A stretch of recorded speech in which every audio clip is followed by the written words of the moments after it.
So, I'm sure some of you might be asking, where I've been? Because frankly, I haven't been to any of the meetings up until now. But fortunately, I do have my own reasons. Besides me being a Form 5 student and there being thousands of classes being held every single day, I have another reason.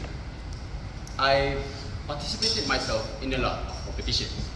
Some of these competitions you might actually know.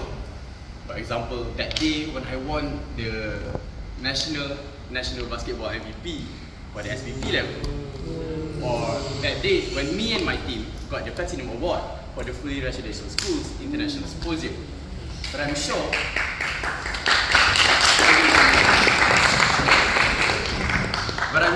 there are also achievements, my achievements, that I'm sure none of you might actually heard of. Did you know that I actually won an essay writing competition at a national level? Of course not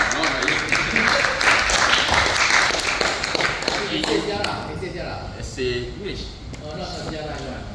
Did you actually know that I participated myself in a debate competition and actually won? I know all of this might sound very hard to believe, and I don't judge you. The levels between the international level and the national level is a big gap, and I will judge you. A study based on Arizona, a study based on University of Psychology Arizona shows that 7 in 10 people shows more knowledge and interest in something that are more famous and they are more publicly known. Follow you? You don't understand that. What do you mean? What do you mean by that? What do I mean by that? Generally, most of us are more known to be inclined or to be knowledgeable about something that is more famous. Okay. So if it is less famous, it will be less interested. For example, do you know about the triangle Ronaldo or Cristiano Ronaldo? Cristiano Ronaldo, of course. I'm not saying that he's not famous, but unfortunately for him, there's another Ronaldo that is way more famous. You see my point? Okay. So, in order to start actually motivating you, let me start off by asking, why do you actually want to be motivated? Let me ask someone. You, why do you want to be motivated?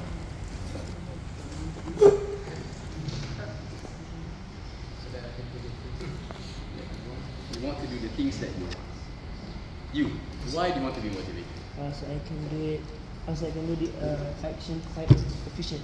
Yes, you want to do something quite efficiently. You, what do you want? To perform better. Huh? To perform better. To perform better. So, basically, all of you have something in common. You want to be motivated because you have something you want to chase. You have a goal, you have an admiration, you have a dream in your mind that you want to happen. Follow? So, let me draw a graph. Okay? For example, the graph is achievement against time. Okay? It doesn't matter which timeline. It doesn't matter what level of achievements you said, because I've just said the achievement is something subjective. I don't want you to generalize anything. I don't want anyone in the room to say that their achievement is better than others. Okay? To me, to us, even as something as picking up rubbish, I see that as an achievement on par with winning any major competitions. Okay? So, let's for example, you start here. You start here. In your life. Where do you want to go from there? Up. Up. Of course you want to go up. For example, you go up. But what comes up must come down. Of course, you will have your bad days. Those days where everything you do sounds wrong. Everything you do, everyone opposes. That day when every step you take, there's a chance that you will fall. But that is where motivation comes from. I see motivation as a catalyst. Okay? Every time in your life, in this time, there's a catalyst.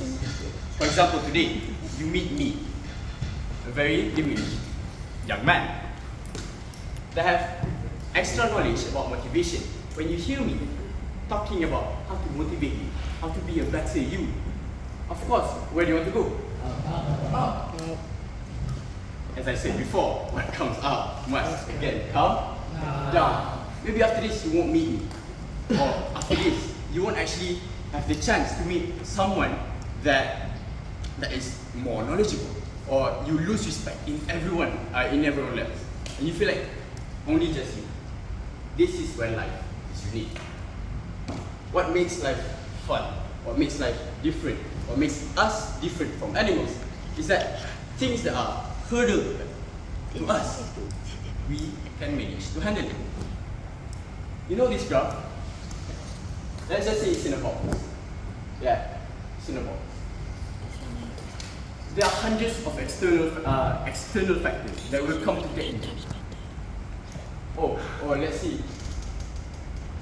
Oh, I'm finally doing well in my exams. Oh my god, I have a girlfriend now. Oh my god. Oh, my teacher loves me. Boom. Boom. Your girlfriend cheats on you. Bam.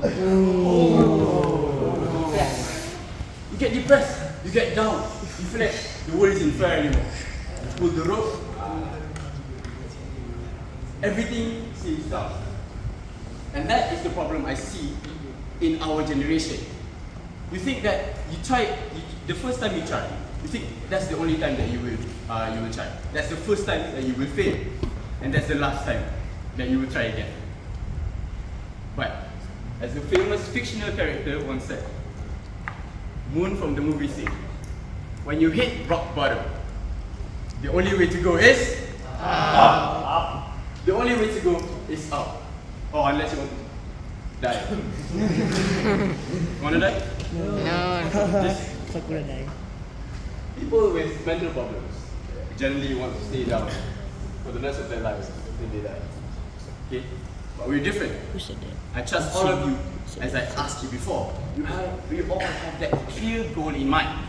Okay? So of course, all of you want to go up. This is basically the graph that I'm talking about. So, let's talk about me for a second. What you see in front of you. No, I'm actually asking you. What do you see in front of you? Abang. You see a very accomplished, you see a very tall, accomplished, handsome, buff, smart, well-spoken, young man.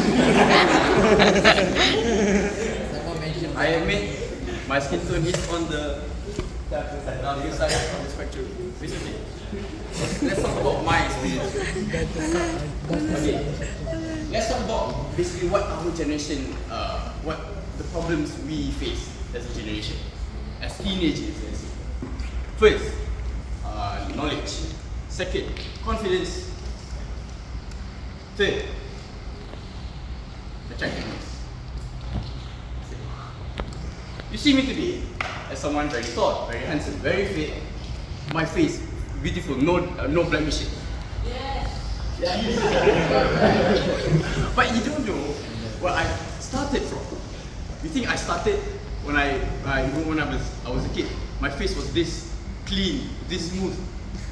Since all the way to today. Of course not. Most of people, they complain. All they do is complain. They don't dig deep of what they actually want to do, what they actually want to be. I started off my puberty at a very young age. As I am tall right now, my testosterone level is not that high. So, imagine when everyone is at school, everyone is running around, doesn't care about how they smell, they don't care about how they look. I, on the other hand, have to sit down covering my lower area. Because yeah, I was going through puberty. My face back then, where everyone's face was smooth as a baby's bum. Everyone was looking very cute. Everyone looked very handsome. While me, I have to look down. My back hunch. My diet absolutely ruined. I don't know. I didn't even remember what I ate back then. I was fat. I was short. My back was hunched. I remember I have to go to the doctors because I had back problems. But you know what changed me? Do you know what changed me? Do you want to know? You want to know? Yes. You see this line over here? Imagine this line. Looks like this. There's a line. The line looks very.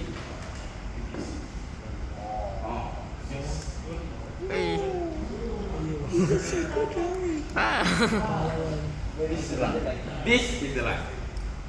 You know why it looks very determined? That's motivated. It doesn't want to go down there anymore.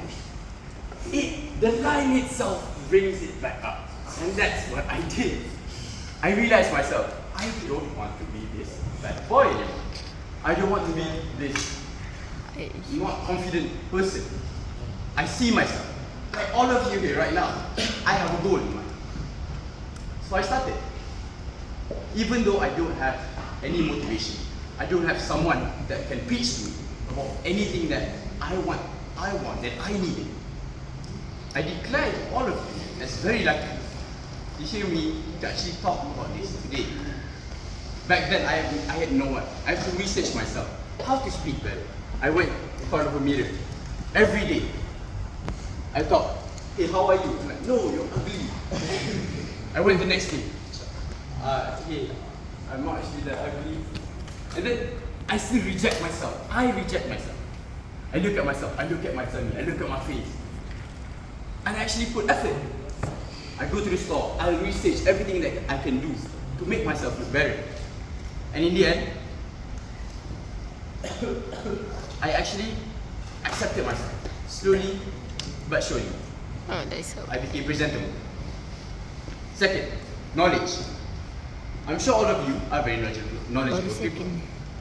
As your as students, yeah?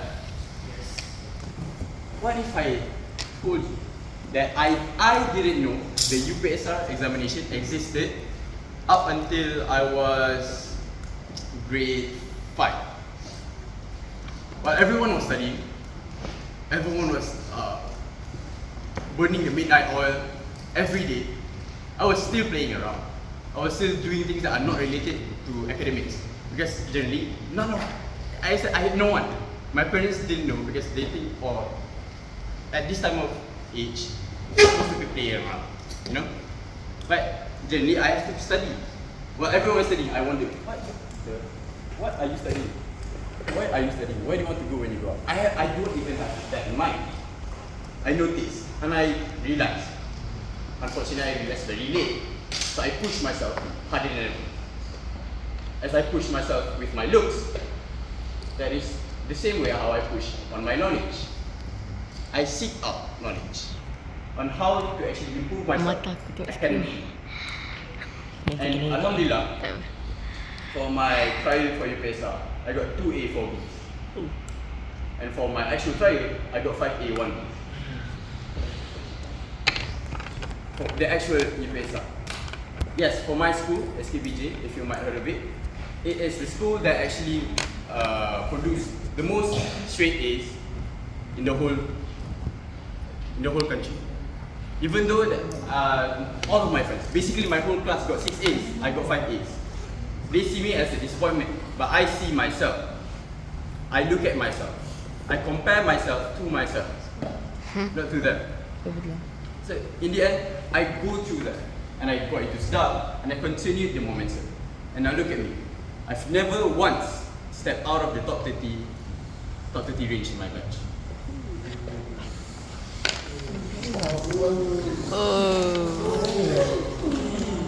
Okay, last but not least, confidence. I see all of you today, hunched down, looking down, afraid.